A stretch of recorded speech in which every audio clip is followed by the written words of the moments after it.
আসসালামু আলাইকুম dear viewers, সবাইকে আমাদের চ্যানেলে নতুন একটি ভিডিওতে স্বাগত জানাচ্ছি। আজ আমরা গতকাল অনুষ্ঠিত ঢাকা বিশ্ববিদ্যালয়ের 2024-25 শিক্ষাবর্ষের খ ইউনিটের ভর্তি পরীক্ষার প্রশ্নের ইংরেজি অংশের ব্যাখ্যামূলক সমাধান করব। তো চলুন শুরু করা যাক।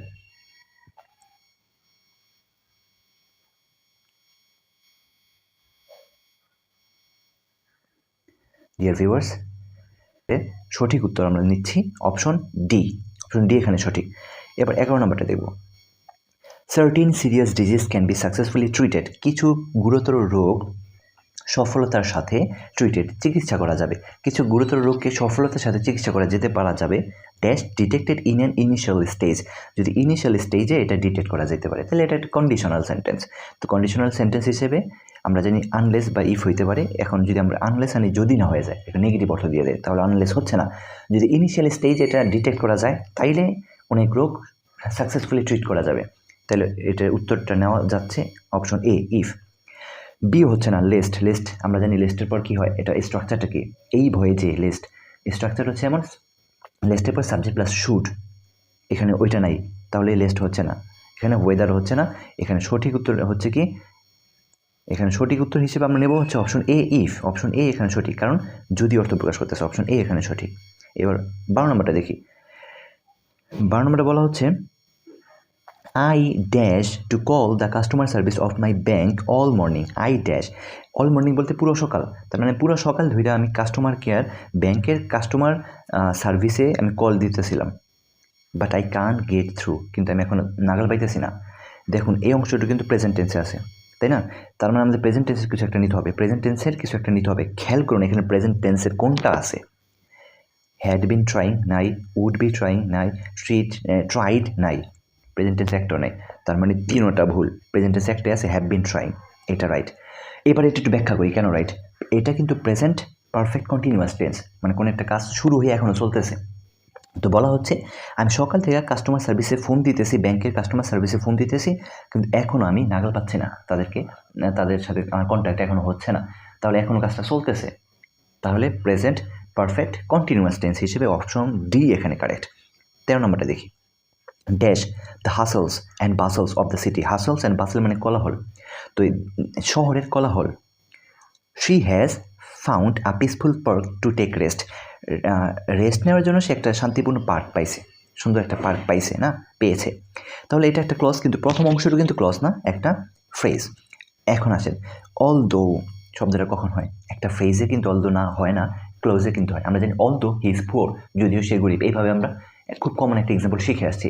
তাহলে অল দো হয় একটা ফ্রেজে, দুঃখিত একটা ক্লোজে, এবং সাবঅর্ডিনেট ক্লোজের আগে অল দোটা হয়। দ্যাট মিনস এখানে অল দো হচ্ছে না, এখানে কিন্তু ক্লোজ নয়, একটা ফ্রেজ আছে, the hustles and bustles of the city. তাহলে অল দো হচ্ছে না, সিন্স হচ্ছে না। আমরা জানি সিন্স ও সাবঅর্ডিনেট ক্লোজের আগে হয়, একটা ক্লোজ দরকার সিন্সের ক্ষেত্রে। তাহলে অপশন বি ভুল, অপশন সিও ভুল। নেভার দিলেস মানে তবুও the hustle and bustle. Option B, option D এখানে কারেক্ট হচ্ছে না। অপশন এ, এটা যদি বিশ্লেষণ করি, অ্যামিস্ট শব্দের অর্থ হচ্ছে মধ্যে। Amidst the hustles and bustles of the city, শহরের কোলাহলের মধ্যে। She has found a peaceful park to take rest, সে রেস্ট নেওয়ার জন্য একটা পিসফুল শান্তিপূর্ণ পার্ক খুঁজে পেল। তাহলে অপশন এ এখানে কারেক্ট অ্যান্সার, অপশন এ এখানে কারেক্ট অ্যান্সার। বাকি তিনটে অপশন ভুল। কেন ভুল এগুলো আমরা বিশ্লেষণ করলাম। এবার যদি আমরা 14 নম্বর প্রশ্নটা দেখি, বলা হচ্ছে if Rana had not been imprisoned. এটাও একটা কন্ডিশনাল সেন্টেন্স। কোন কন্ডিশনালে পড়ে খেয়াল করুন। প্রথম অংশটুকু ইফ যুক্ত ক্লোজটা হচ্ছে সাবজেক্ট হ্যাড ভি3, সাবজেক্ট হ্যাড ভি3, দ্যাট মিনস থার্ড কন্ডিশনাল। আমরা জানি থার্ড কন্ডিশনাল যদি হয় তাহলে পরবর্তী অংশের ক্লোজটুকু, পরবর্তী ক্লোজের স্ট্রাকচার হবে subject would have ভি3, subject would have ভি3 বা কুড হ্যাভ ভি3 বা মাইট হ্যাভ ভি3, তাই না?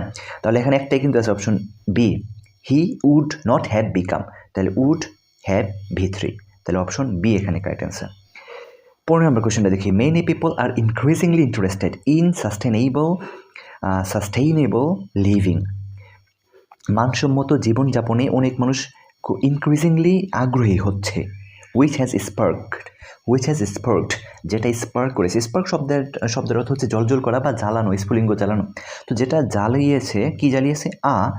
একটা একটা কিছু একটা জানিয়েছে in eco friendly products. Eco friendly মানে পরিবেশ বান্ধব প্রোডাক্টের প্রতি মানুষের একটা কিছু একটা বাড়িয়েছে, জ্বালিয়ে দিয়েছে, আগ্রহ বাড়িয়েছে। কী বাড়িয়েছে বলেন তো? ডিক্লাইন মানে ধ্বংস করা, এটা একটা মানে শব্দার্থ থেকে ভোকাবুলারি যে কোয়েশ্চেনটা হচ্ছে। ডিক্লাইন মানে ধ্বংস করা। ক্যাটাস্ট্রফি মানে কি? ক্যাটাস্ট্রফি মানে হচ্ছে বিপর্যয়। আন্ডারস্ট্যান্ডিং মানে তো বোধগম্য বা বোঝা। সার্চ শব্দটার অর্থ কী? সার্চ শব্দটার অর্থ হচ্ছে উৎসাহ বা ঢেউ, ঠিক আছে? তো অনেক মানুষ এই সাস্টেনেবল লিভিং বা মানসম্মত জীবনযাপনের প্রতি আগ্রহী হচ্ছে। এই আগ্রহী হওয়ার ব্যাপারটা স্পার্ক করছে বা জ্বালিয়ে দিয়েছে। কি জ্বালিয়ে দিয়েছে? সার্চ উৎসাহ বা এক প্রকার ঢেউ উঠে দিয়েছে ইন ইকো ফ্রেন্ডলি প্রোডাক্টস, এই পরিবেশ বান্ধব প্রোডাক্ট ব্যবহার করার জন্য উৎসাহ বাড়িয়ে দিয়েছে। দ্যাট মিনস অপশন সি এখানে কারেক্ট অ্যান্সার। তো ডিয়ার ভিউয়ার্স, আমরা 15টা এমসিকিউ কোয়েশ্চেন সমাধান করলাম ইংরেজি অংশে। আশা করছি আপনারা বুঝতে পেরেছেন। ব্যাখ্যা সহ সমাধান করার কারণে আপনারা প্রশ্নগুলোর উত্তর বুঝতে পেরেছেন এবং এই টাইপের অন্যান্য কোয়েশ্চেন উত্তর আপনারা এখন থেকে অ্যান্সার করতে পারবেন আশা করছি। তো আজ এ পর্যন্তই। অন্য কোনো দিন নতুন কোনো ভিডিও নিয়ে আবার দেখা হবে। টিল দেন, আল্লাহ হাফেজ। চলুন আমরা সরাসরি ব্যাখ্যামূলক বিশ্লেষণমূলক উত্তরে চলে যাই। শুধুমাত্র উত্তরটা বলেই আমরা শেষ করব না, আমরা বরঞ্চ অপশনগুলো ব্যাখ্যা বিশ্লেষণ সহ উপস্থাপন করব ইনশাল্লাহ। তো প্রথম কোয়েশ্চেনটা ছিল এমন, the fire fighters worked for 5 hours to dash the blaze. Fire fighters বা আগুন যোদ্ধারা, ফায়ার ফাইটাররা কাজ করছিল 5 ঘন্টা যাবৎ কাজ করেছিল টু ড্যাশ দ্য ব্লেজ আগুনটাকে কিছু করার জন্য। আগুন কী করার জন্য কাজ করে ফায়ার ফাইটার? অবশ্যই নেভানোর জন্য। তো এটা একটা অ্যাপ্রোপ্রিয়েট প্রিপোজিশন বা আপনি ফ্রেজাল ভার্বও বলতে পারেন। এখন এই ফ্রেজাল ভার্বটার উত্তর কী হতে পারে? আগুন নেভানোর ইংরেজি কী? নেভানোর ইংরেজি হচ্ছে put out. So the correct answer is put out. The fire fighters worked for 5 hours to put out the blaze. Okay, number 2, he went to the hospital after dash on the head with a bottle. সে হাসপাতালে গেল after dash. দেখুন dear viewers, এখানে আমরা জানি after একটা preposition, আর two ব্যতীত অন্য প্রেপোজিশনের পর ভার্বের সাথে আইএনজি যুক্ত হয়। এটা আমরা জানি, সাধারণ একটা নিয়ম। তো এখানে আমরা দেখব কোন ভার্বের সাথে আইএনজি আছে। দেখুন রিসিভ ভার্বের সাথে আইএনজি নাই, দ্যাট মিনস এটা ভুল। অপশন সি হিট ভার্বের সাথেও আইএনজি নেই, এটাও ভুল। তাহলে দুইটা রইল, একটা হচ্ছে অপশন বি আর ডি। এই দুইটার মধ্যে কোনটা সঠিক? দেখুন আপনার অর্থটা খেয়াল করুন। যদি আমরা হিট আনি, হিট শব্দের অর্থ হচ্ছে আঘাত করা, তাহলে অর্থটা কেমন দাঁড়ায়? He went to the hospital, সে হাসপাতালে গেল after hitting on the head with a bottle, মাথার মধ্যে একটা বোতল আঘাত করে। দুঃখিত, মাথার মধ্যে একটা বোতল আঘাত করে সে হাসপাতালে গেল, নাকি মাথার মধ্যে বোতল দ্বারা আঘাতপ্রাপ্ত হয়ে? তো যেহেতু হিট শব্দের অর্থ আঘাত করা, আমরা যদি আইএনজি লাগিয়ে দিই তাহলে আঘাত করে এমন একটা অর্থ আসে। তাইলে এই অর্থটা অ্যাপ্রোপ্রিয়েট হচ্ছে না, দ্যাট মিনস অপশন বি ভুল। আমরা যদি অপশন ডি একটু বিশ্লেষণ করি, বিইং হিট, বিইং ভার্বের সাথে আইএনজি যুক্ত, এখানে জিরান্ট হয়েছে, আর বিইংয়ের পর নর্মালি একটা অ্যাডজেক্টিভ আসে। আমরা জানি হিট একটা ভার্ব, হিট একটা নাউন, আবার হিট ভার্বের 3 নম্বর ফর্ম হিসেবে অ্যাডজেক্টিভ হিসেবেও কাজ করে। আমরা জানি ভার্বের 3 নম্বর ফর্ম অ্যাডজেক্টিভ হিসেবে কাজ করে, তো এখানে হিট ভার্বের 3 নম্বর ফর্ম হয়েছে অ্যাডজেক্টিভ হিসেবে কাজ করতেছে। তো বিইংয়ের পর নর্মালি একটা অ্যাডজেক্টিভ বসে। তাহলে এইখানে যদি আমরা বিইং হিট ব্যবহার করি তাহলে উত্তরটা কী হয়? সে হাসপাতালে গেল after being hit on the head with a bottle, মাথায় একটা বোতল দ্বারা আঘাতপ্রাপ্ত হয়ে। উইথ আ বোতল মানে বোতল দিয়ে, তো একটা বোতল দিয়ে মাথায় আঘাতপ্রাপ্ত হয়ে, that means being hit, option D এখানে কারেক্ট অ্যান্সার। ওকে, এবার আমরা 3 নম্বরটা দেখি, চুজ দ্য ইনকারেক্ট স্পেলিং। এখানে সঠিক ভুল বানানটা চিহ্নিত করতে বলা হয়েছে। ভুল বানান কোনটা?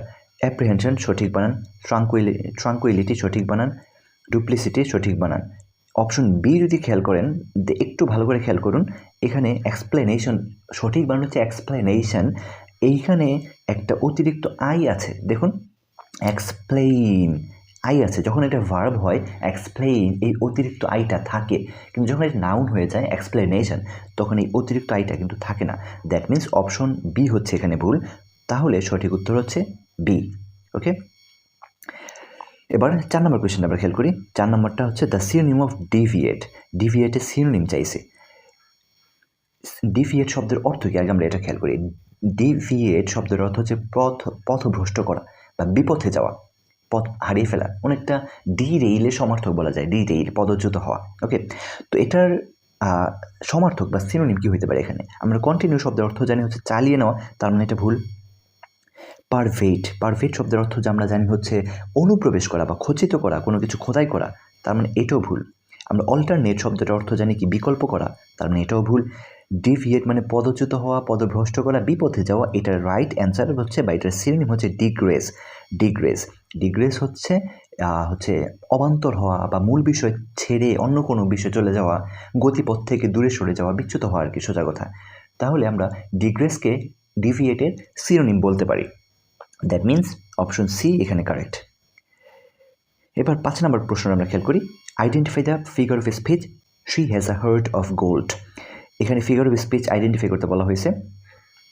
She has a heart of gold, এটার অর্থ কি? She has a heart of gold, তার একটা স্বর্ণের মতো হৃদয় আছে, তার একটা স্বর্ণের মতো হৃদয় আছে। হার্ট অফ গোল্ড মানে স্বর্ণের হৃদয়, মানে স্বর্ণের মতো হৃদয়। আমরা জানি এখানে খেয়াল করুন, হার্টকে, এই হৃদয়টাকে স্বর্ণের সাথে তুলনা করা হচ্ছে, কম্পেয়ার করা হচ্ছে। তো আমরা জানি যদি কোনো বিষয়কে কোনো বিষয়ের সাথে কম্পেয়ার করা হয় তাহলে সিমিলি বা মেটাফোর হতে পারে। সিমিলি কখন হয়? সিমিলি হয় যদি ওই তুলনাটা সরাসরি লাইক, অ্যাজ অথবা সিমিলার, সাচ এই টাইপের শব্দ দিয়ে হয়। দ্যাট মিন্স বাক্যের মধ্যে লাইক, অ্যাজ, সিমিলার, সাচ এই টাইপের শব্দ সরাসরি যদি উল্লেখ থাকে তখন এই তুলনাটা সিমিলি হয়।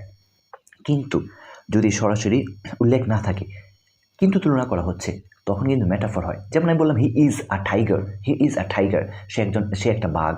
এখন এই বাঘের সাথে আমি তাকে তুলনা দিচ্ছি, but without using such, as or like এই টাইপের শব্দ আমি সরাসরি ব্যবহার না করে আমি তাকে বাঘের সাথে তুলনা দিচ্ছি। That means it is an example of metaphor. এটা মেটাফোর, উদাহরণ, সিমিলি না।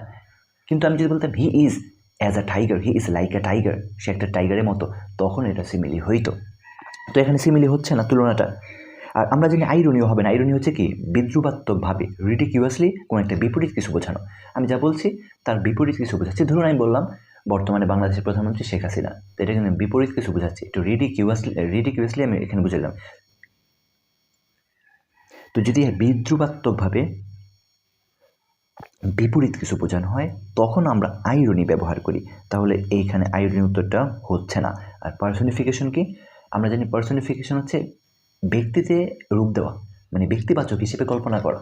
যেমন আমি বললাম সাগরের ঢেউগুলো নাচছে, ঢেউ নাচে। এখন ঢেউ তো নাচতে পারে না, নাচে কারা? ব্যক্তিরা নাচে। তো এখানে সাগরের ঢেউকে আমি ব্যক্তির সাথে তুলনা দিচ্ছি, পার্সনিফাই করতেছি। তো কোনো কিছুকে পার্সনিফাই করা হচ্ছে পার্সনিফিকেশন। তাহলে এখানে হার্টকে গোল্ডের সাথে তুলনা দেওয়া পার্সনিফিকেশনও না, আইরনিও না, সিমিলিও না, তাহলে কি? অবশ্যই মেটাফোর। কারণ without using as, like, such এই টাইপের শব্দ ব্যবহার করা ছাড়াই এখানে তুলনা করা হচ্ছে। দ্যাট মিনস এটা মেটাফোর। এবার আমরা 6 নম্বর কোয়েশ্চেনটা দেখব। To have cold feet means, cold feet এটা একটা ইডিয়ম থেকে কোয়েশ্চেন হচ্ছে। কোল্ড ফিট মানে হচ্ছে নার্ভাস হয়ে যাওয়া। তাহলে টু বিকাম নার্ভাস হয়ে যাওয়া, এটা একটা ইডিয়ম ছিল। ওকে, এবার আমরা 7 নম্বরে দেখবো। 7 নম্বরে বলছে দি অ্যান্টোনিম অফ রিগোরাসের অ্যান্টোনিমটা কি? আচ্ছা, আমি রিগোরাস শব্দটার অর্থ জানি। রিগোরাস শব্দের অর্থ হচ্ছে কঠিন বা হার্ড। আমরা হার্ড শব্দটা এখানে রিপ্লেস করতে পারি। তো এটার সাথে অ্যান্টোনিম হিসেবে কোনটা যায়? চ্যালেঞ্জিং মানে অর্থ কি? মানে চ্যালেঞ্জিং মানে যেটা একটু কঠিন এমন কিছু। তারপর যদি আমরা বলি রেভেনাস শব্দটার অর্থ হচ্ছে হিংস্র, শিকারী বা ধ্বংসকারক এমন, তাহলে এটাও হচ্ছে না। ডোমিনেটিং শব্দটা হচ্ছে কি? কর্তৃত্বকারী, মানে যে কর্তৃত্ববাদী শক্তি আছে এমন, পাওয়ারফুল কিছু এমন। তাহলে রিগোরাসের সাথে এটাও যাচ্ছে না। রিগোরাসের অ্যান্টোনিম হিসেবে ফ্লেক্সিবলটা সবচেয়ে পারফেক্ট হচ্ছে। ফ্লেক্সিবল মানে নমনীয়, আর রিগোরাস মানে কঠিন, ফ্লেক্সিবল মানে নমনীয়। That's why option B is correct here. Viewers, এবার আমরা 8 নম্বর কোয়েশ্চেনটা দেখব। 8 নম্বর কোয়েশ্চেন বলা হচ্ছে মিট মি, আমার সাথে দেখা করো, dash the metro station by half an hour, আধা ঘন্টার মধ্যে মেট্রো স্টেশনে আমার সাথে দেখা করো। এখন মেট্রো স্টেশন এটা একটা ছোট্ট জায়গা, একটা স্পেসিফিক জায়গা। তো কোনো জায়গাকে স্পেসিফাই করলে সেই জায়গার মধ্যে কিছু বুঝাইতে গেলে আমরা কি ব্যবহার করি? অবশ্যই অ্যাট ব্যবহার করি। তাহলে অপশন ডি এখানে কারেক্ট। ঠিক আছে, কোনো জায়গাকে স্পেসিফাই করলে আমরা তার আগে অ্যাট ব্যবহার করি। আমি বড় কোনো জায়গায় আছি, বড় কোনো জায়গার মধ্যে বোঝানোর জন্য ইন ব্যবহার করি, কিন্তু সেইখানে যদি কোনো জায়গাকে আমরা স্পেসিফাই করি তাহলে তার আগে আমরা অ্যাট ব্যবহার করি, প্রিপোজিশনের ব্যবহার। দ্যাট মিনস অপশন ডি এখানে কারেক্ট। 9 নম্বর প্রশ্ন, ড্যাশ আই এম মাইনর বলতে এখানে শিশু, ছোট বা নাবালক বুঝাইতে আছে। তো আমি মাইনর বা নাবালক, আই কান্ট ড্রাইভ ইয়েট, আমি এখনও ড্রাইভ করতে পারি না। এখন এখানে কোনটা কারেক্ট? বিং। আমরা একটু আগে বিং দিয়ে একটা কোয়েশ্চেন করলাম, আমরা জানি বিং এর পর একটা নর্মালি অ্যাডজেক্টিভ হয়, আর তখন ওইটা কিন্তু একটা ক্লোজ হয় না, ওইটা কিন্তু একটা ক্লোজ হয় না, ওইটা একটা ফ্রেজ থাকে। কিন্তু এখানে দেখুন I am minor subject plus verb আছে, তার মানে এটা একটা ক্লোজ। তো বিং একটা ক্লোজের আগে হয় না, বিং এর পর একটা অ্যাডজেক্টিভ হয়, তখন একটা ফ্রেজ হয়। তাহলে এখন বি হচ্ছে না, বি এখানে হচ্ছে না। বি না হলে এবার যদি আমরা অপশন বি ডিউটা দেখি, ডিউ টু, নর্মালি আমরা জানি ডিউ টু মানে কারণে, ডিউ টু। তো এখানে ডিউ টুও হচ্ছে না, কারণ এমন কোনো অর্থটা আসার জন্য ডিউ টুটা প্রয়োজন ছিল, ডিউ টু নাই, দ্যাট মিনস এখানে ডিউ অপশন বিও হচ্ছে না। ইভিডেন্টলি মানে স্পষ্টভাবে, স্পষ্টরূপে আমি একজন নাবালক, আমি চালাতে পারি না, এখনও চালানো শিখি নাই। কিছুটা হলেও আপনি যদি ডি উত্তরটা খেয়াল করুন, ডি অপশনটা খেয়াল করেন, দেখবেন এখানে বলা হচ্ছে সিন্স মানে হচ্ছে যেহেতু আমি নাবালক, তাহলে এই সিন্সটা এখানে সবচেয়ে বেশি অ্যাপ্রোপ্রিয়েট, তার মানে অপশন ডি কারেক্ট, অপশন সিও ভুল। ডিয়ার ভিউয়ার্স, এবার আমরা 10 নম্বরে দেখব। এখানে বলা হচ্ছে many people dash fake news on social মিডিয়ায় অনেক মানুষ মিথ্যা নিউজ কী করে, কিছু একটা করে। অ্যান্ড পরে আরেকটা গ্যাপ দেওয়া হচ্ছে উইচ, যেটা dash by checking carefully the source of information তথ্যের উৎস কেয়ারফুলি বা সতর্কতার সাথে চেক করার মাধ্যমে। তাহলে বলা হচ্ছে এখানে দুইটা ক্লোজ আছে, একটা ক্লোজে বলা হচ্ছে অনেক মানুষ সোশ্যাল মিডিয়ায় মিথ্যা নিউজ কিছু একটা করে এবং তা কেয়ারফুলি সতর্কতার সাথে যদি সেই তথ্যের সোর্সটা, উৎসটা সতর্কতার সাথে চেক করা হয়, তাইলে কিছু একটা হবে। আচ্ছা, আমরা এবার অপশনগুলো ব্যাখ্যা করি। অপশনে যদি আমরা প্রথমেই আনি, এখানে ডি নাম্বার অপশনে দেখি এটা হয় কি না। দেখুন, মেনি পিপল অনেক মানুষ কী করে, আর স্প্রিড অনেক মানুষকে ছড়ানো হয়, এটা তো প্যাসিভ, কিন্তু আর স্প্রিড প্যাসিভ না, সাবজেক্ট প্লাস আর মানে অক্সিলারি ভার্ব, তারপরে ভার্বে 3 নাম্বার আছে, তাহলে এটা প্যাসিভ না। তো অনেক মানুষকে ছড়ানো হয়, অনেক মানুষকে কি ছড়ায়, হইতে পারে অনেক মানুষ ছড়ায়, তাই না, এটা অ্যাক্টিভ হবে কিন্তু প্যাসিভ হবে না, তাইলে অপশন ডি এখানে ভুল। আসুন এবার অপশন এতে বলা হচ্ছে মেনি পিপল স্প্রিড, অনেক মানুষ ছড়ায়। আচ্ছা, প্রেজেন্ট ইনডিফিনিটিভ হিসেবে এটা নিয়ে নিলাম, অনেক মানুষ ছড়ায় মিথ্যা নিউজ সোশ্যাল মিডিয়ায়, উইচ আইডেন্টিফাই, যেটা আইডেন্টিফাই করে। দেখুন এখানে বাই চেকিং কেয়ারফুলি, মানে ওই ইনফরমেশনের সোর্সটা সতর্কতার সাথে চেক করার মাধ্যমে, তাহলে এটা প্যাসিভ একটা ভাইব দিতেছে, কিন্তু প্যাসিভ একটা সেন্স দিতেছে। যদি আমরা অপশন এটা ধরি, প্রথমে স্প্রিডটা ঠিক আছে, বাট পরের গ্যাপে আইডেন্টিফাইটা ঠিক হয় না, কারণ এটা প্যাসিভ হিসেবে নাই। আরেকটা কথা হচ্ছে, যদি আমরা এটাকে অ্যাক্টিভ হিসেবে রাখতে চাই, যদি ধরলাম আমি বুঝতেছি না এটা প্যাসিভ হবে, অ্যাক্টিভই রাখি, অ্যাক্টিভ হিসেবে যদি রাখতে চাই, তাহলে উইথ থার্ড পারসন সিঙ্গুলার হওয়াতে আইডেন্টিফাই এই ভার্বটা পরে অ্যাজ বাই এস হওয়ার কথা ছিল, কিন্তু এখানে অ্যাজ বাই এস হয় নাই, তার মানে অপশন এও ভুল। এবার আমরা যদি অপশন বি ধরি, অপশন বিতে বলা হচ্ছে আর স্প্রিডিং, অনেক মানুষ ছড়াচ্ছে, মিথ্যা নিউজ ছড়াচ্ছে, প্রেজেন্ট কন্টিনিউয়াস টেন্সে হয়ে যাচ্ছে। আচ্ছা, ধরলাম হইল, কিন্তু পরের গ্যাপটা উইচ আইডেন্টিফাইড পাস্টে চলে যাচ্ছে আবার, তাই না। প্রথমত এখানে একটা প্যাসিভ ভাইব দিতেছে, আর দ্বিতীয়ত এটা আবার যদি আমি বলি পাস্টে চলে যাচ্ছে, তাহলে হচ্ছে না, প্যাসিভ ভাইবও দিচ্ছে না, আবার পাস্টেও চলে যাচ্ছে, দ্যাট মিনস অপশন বিও হচ্ছে না। এবার আপনি যদি অপশন সি এক্সপ্লেইন করেন, দেখেন প্রথম গ্যাপে স্প্রিড ঠিক আছে, দ্বিতীয় গ্যাপে ক্যান বি আইডেন্টিফাইড প্যাসিভ হয়ে গেছে, which can be identified by checking carefully the source of information, তথ্যের উৎসটা সতর্কতার সাথে চেক করার মাধ্যমে এটা আইডেন্টিফাই করা যেতে পারে, চিহ্নিত করা যেতে পারে। তাহলে 10 নম্বরে